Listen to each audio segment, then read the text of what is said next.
Hello everyone, and welcome to another episode of Xaereth Prevails, an alternate accounts story. That's right folks, my alternate account is still going strong, and I'm still making videos for it. It's a lot of fun, it's kind of a side project for me, so that's why this is getting out so late. I think that I'm just done with our 8th match or something like that in the Grand Arena Championship that we're in right now, and I'm just getting out the first 3 episodes for my alt account, so please just bear with me here. It's hopefully going to be helpful for people with a little bit lower GP. My account is at like 1.7 at the start of this video, so it's, not the very lowest, but we're starting to get some decent teams, but there's still quite a bit of randomness in terms of the teams that we're facing here. And, in Division 7, there was very little rhyme or reason to the teams that I was fighting against, and a lot of that had to do with just kind of newer players. And, I kind of think that my experience in this game mode has really helped me out with my alt, just because I know what teams counter what, even at lower levels. But at the very start of this match, I noticed that my opponent had Geonosians, and Geonosians are like a pretty crazy thing to try to face at this level. They're really hard to gear actually at this level as well, and trying to farm all of them, it's a very difficult thing, so kudos to my opponent here. But I already knew that Commander Luke countered these guys, or maybe I didn't know. Maybe this is what prompted me to do. I made a video of these guys, of Luke countering these guys, but in the end, Commander Luke is my best team on offense for sure. I have a General Grievous team as well. He's gear 13 and sitting on defense, and it's a little obnoxious of me, I realize, but Commander Luke does all the heavy lifting for me on offense, and then my second squad on offense has traditionally been this silly Jedi squad with Bastila lead. She is not Zayted on her lead, so they don't have the crazy high tenacity. She's also gear 8, and Jedi Revan there is also gear 8, and we're just kind of moving in here. Really what we're looking for with this team is just using a ridiculously high amount of protection, just because at this level, the teams that you were facing are not only like kind of poorly modded a lot of times, like people don't necessarily know how to mod, or they don't know what is the best kind of mod to go on guys, or they just don't have good mods and they're deciding not to expend resources on them. But one way or another, like, they're not doing enough damage to really get through any of my protection here, because Bastila lead gives you 100 plus 150% protection. And so that really early on in the game, I would highly recommend farming up Bastila and making sure you have 5 Jedi who are at 7 star, so that you can unlock Grandmaster Yoda, throw a unique Zeta on him, and call that squad good. They're relatively easy to gear. So moving on to this match here, you can see my Ewoks are doing some work against this bounty hunter team. Ewoks are a fantastic squad in the early start of the game, the early part of the game, just because if you could throw a Zeta onto Chirpa, and I know I'm talking about Zetas a lot, but you really do get Zetas pretty quickly, even early game these days. If you can get a Zeta on Chirpa right away, not only are you going to unlock 3PO at 5 stars at least, you're also going to be able to have about a million billion turns with the Ewok squad, and the Ewok squad can really do a lot of good work against a lot of different teams just because of how much turn meter you have. They're also a very friendly team to be able to mod. I mean, they benefit obviously from good mods, but you don't have to have the highest speeds on them just because they gain so much turn meter. A lot of their movement and a lot of their turns are generated simply from all of the different assists that they get, all the turn meter gain. And so they can really punch above their weight as well, especially at this level. And this is kind of a bizarre thing about 1.7 GP. It's a good GP, of course. There's a lot of decent teams, but there's kind of a hodgepodge here, and you can it looks like the Geonosians were used to unlock Padme, and then my opponent wanted to use Padme, but they probably didn't have all of the crazy high-end gear that Padme requires, and so Padme's just hanging out here with a bunch of random dudes. But my opponent actually had a pretty credibly strong roster. They were I was able to take out most of their teams, but in terms of all the things that they had unlocked, like they had General Kenobi, which meant that their team or their guild was an HAAT team, the heroic tank, and if you're just starting out, I would highly recommend joining a guild who can at least finish the tank out at the heroic level, just so you can unlock your really good General Kenobi. He's so good. He's about to be even better because not only is he one of the best tanks in the game, but he's also getting a capital ship. Or rather, he has a capital ship, just a very limited number of people have actually unlocked it so far. But that's going to change soon. Unfortunately for this account, that's not going to happen because my alt is in a guild that only sometimes does the Geonosian territory battle, which means we don't get the currency that we need to be able to unlock it. So I think I'm stuck at like 50 shards out of the 145 that we need, so gonna take a few months at the very least. You can see here that I was using Phoenix to take on this squad, and I realized at some point that my opponent had just not put any mods on quite a few of their squads, and that was why I was getting all the turns and they weren't doing anything and they weren't doing any damage. And just keep in mind, guys, that mods are important. They're really important, in fact, and even if you put bad mods on your characters, which I don't recommend, I recommend that you pay attention to mods and work on them.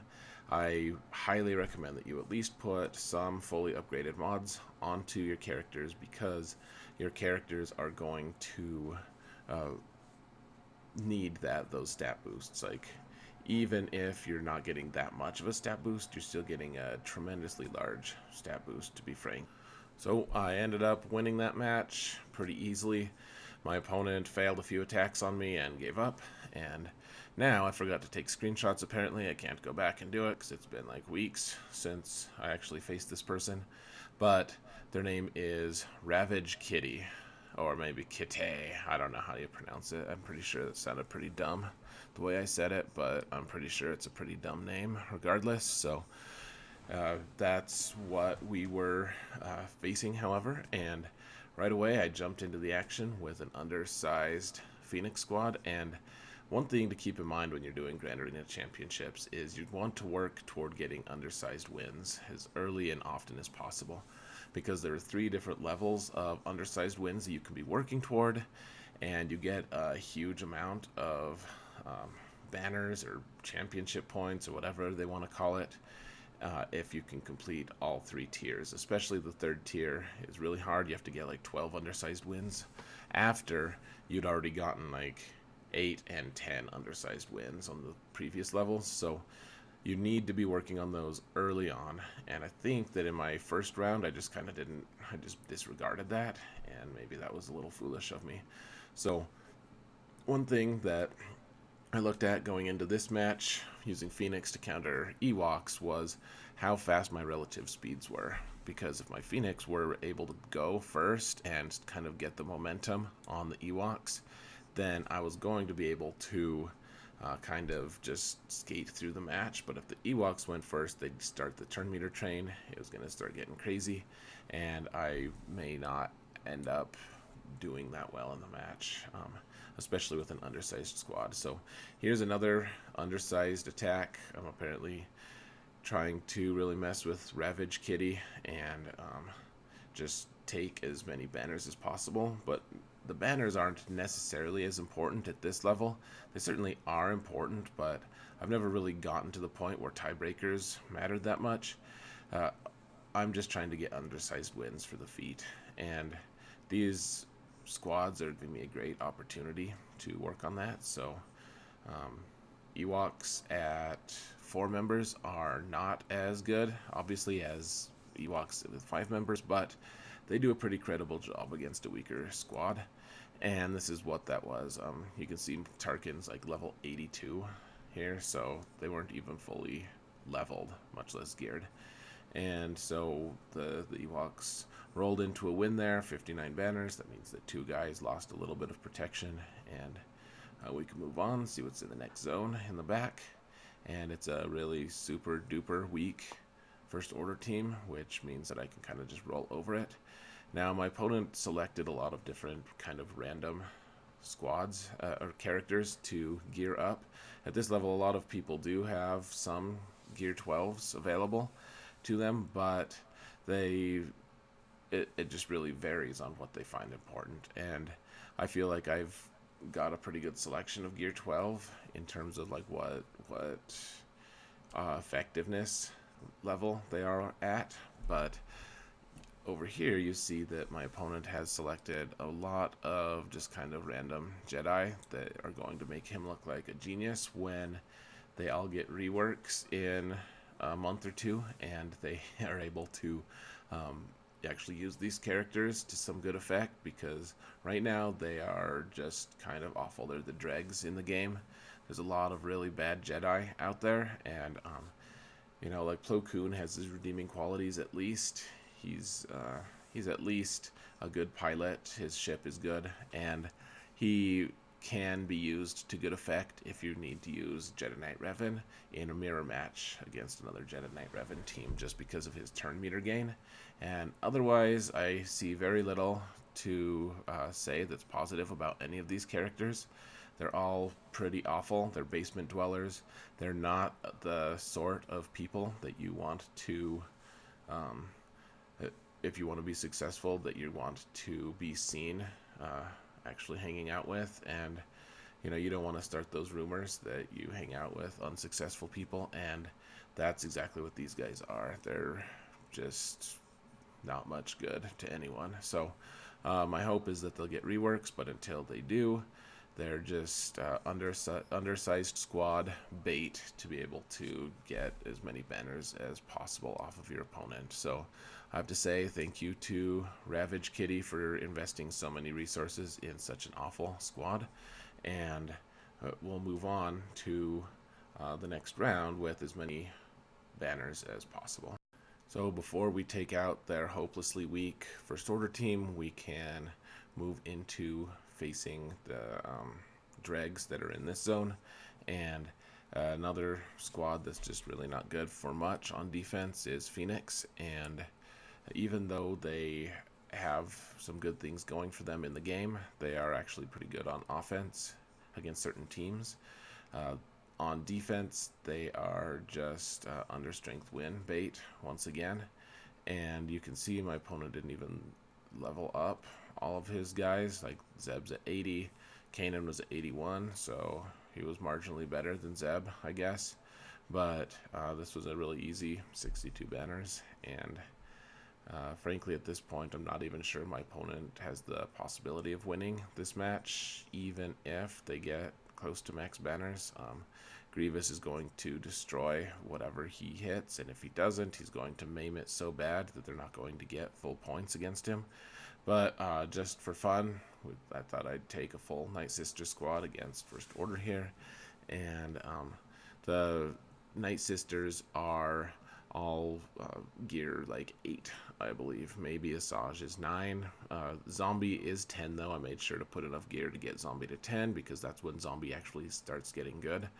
And Zombie is a pretty awesome character, honestly, for Night Sisters. If you're going to build a Night Sister squad, the one that you're seeing in front of you is probably the best Night Sister squad, but every Night Sister squad needs Zombie, no matter what. And frankly, the only real question that you should be asking in terms of Night Sisters, like, you could maybe run Acolyte instead of Spirit, you could maybe run Nest instead of Spirit, and everyone else is vital. You really need one of those, or all 4 of the main ones. So you can see here I was able to beat the Ravage Kitty. I apparently put the things in the wrong order, which I'm not going to change. So spoiler alert, I beat Ravage Kitty. They attacked a couple of my squads, and they did not get through any of them, and I did not feel guilty at all because it's fun to win, and I decided to just keep marching on. I had made the finals of this group, which is pretty, it's whatever, because that's usually what happens with this alt, for being frank. And so I'm facing the Senate, and they don't even have the right picture on their profile. It's like, have you watched the movies? Please, like, if you're going to call yourself Senate, put a picture of Palpatine in some form there, please. But they did have a couple credible teams. They had a Bastila squad with Jolie and all of the correct Zetas for that team. They actually had some reasonably decent speed mods on them as well. They also had a bounty hunters team that was mostly gear 12, so a few threats here, nothing too crazy, but I needed to make sure to use my Commander Luke team against this squad. And one thing to remember is that because Bastila has her Zeta on her, her guys are going to be resisting a lot of my debuffs. And I say that even as they pile on a ton of debuffs on General Kenobi, but that's only because they'd gotten through his bonus protection, after which the tenacity up stops being effective. And so this team can be really strong against certain matches, but against Commander Luke, it's really like Commander Luke's kind of a hard counter because of all of the debuffs that you're causing, and they're being resisted, and every time they're resisted, it's feeding turn meter to all of the team. So Commander Luke and company get a ton of turns just because they are causing all these debuffs, and as a result of said debuffs, they are gaining a ton of turn meter because the debuffs aren't sticking. And so it's a pretty nasty counter to Bastila. Unfortunately, I didn't really have any other counters. Bounty hunters absolutely work against this team, but I had them on defense. General Grievous also would have done some pretty filthy things to that team, but again, he's on defense, so he'll do filthy things to other squads that try to attack him. So again, I have Murder Bears here, and they are an undersized squad, and they counter First Order even at this level. First Order has really low gear, and so does, I mean, the Ewoks don't have like super low gear, I guess, but they're not the highest either. They're gear 9 and 10, I think, at this point. The reason I'm questioning myself is because my Ewoks have been one of the things I'm working on most on my alt account because of a stupid bet I made with my guild leader on my main account, where both of us would gear up our Ewoks to gear 13 on our alts, and there's a lot of interesting things to be done with gear 13 and things with Ewoks, but it's maybe a little ill-advised at the 1.7 level to actually do that. But as it stands, it is helping me here because they're starting to get some gear. They can take out some teams. They're getting most of their banners. And moving on to the back, there's just a Phoenix squad, which is kind of just the dregs of whatever. How people at this level tend to just put random hodgepodge stuff in the back, which I kind of do that myself. My gear 8 Kira team has never been beat, and hopefully it never will be, but once I get a little bit higher in the standings, that'll probably change. So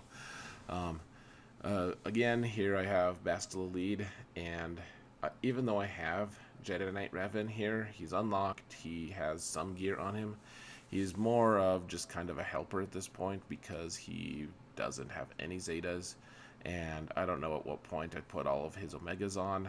I think I have all but one of his Omegas on him as of like match 8 of this Grand Arena Championships. I don't know that he has all of them in this match. So what you really want from Revan here is, he's given turn meter, he is able to heal your guys, he can put mark on guys.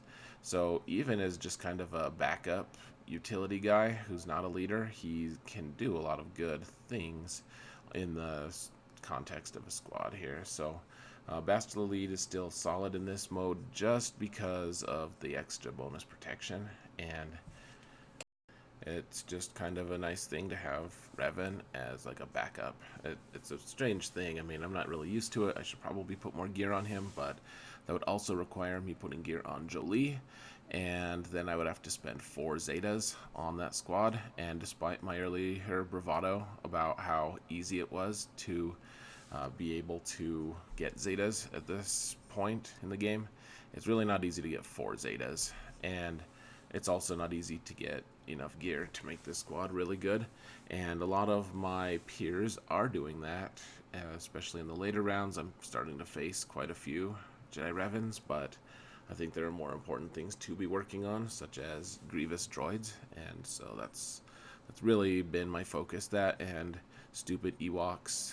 So that's kind of been my focus lately. So as Dengar breathes his last breath, which takes a really long time because Dengar has a lot of health, I'm starting to anticipate seeing the last couple characters in my opponent's zone. And once again, it is complete nonsense. Like, they don't even have uniform levels or anything, and it is quite exciting to be able to face this because I get to potentially get pretty cool banner scores, but I decided to save that for last and determine what characters I needed to be able to beat this final squad.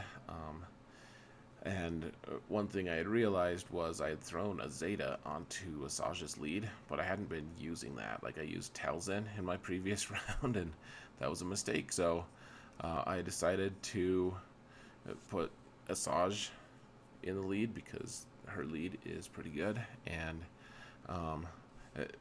if you have a Zeta on the lead of Asajj or Talzin, always use that Zeta. If you have both Zetas, it's open for debate.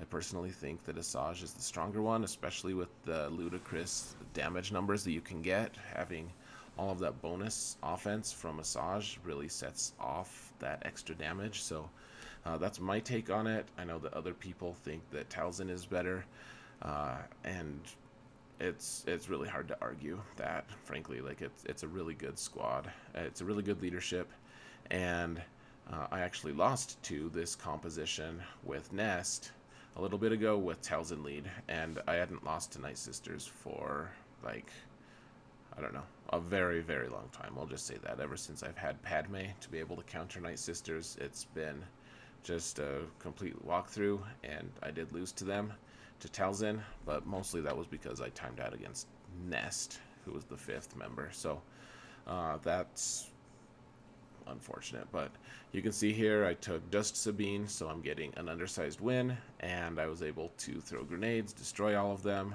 I got a screenshot to commemorate the moment, and I moved on. So 64 banners is great. My opponent really can't win at this point, I don't think. I got too many banners. They are able to take out the Palpatine squad in the back, or in the front, but my undefeated Gear 8 Kira team, which it looks like it's mostly like Gear 7 actually, is still undefeated. So they were able to beat my bounty hunters, and then they just kind of messed around against the Grievous team. They kind of, which is okay. That's totally fine. And apparently I beat this guy at one point, and it somehow found itself into this video. That was not the score sheet for my last opponent, who was inaptly named the Senate, and so it really doesn't matter, to be honest. Thank you guys so much for watching. I hope you enjoyed it, and remember that in all things, Xaereth prevails.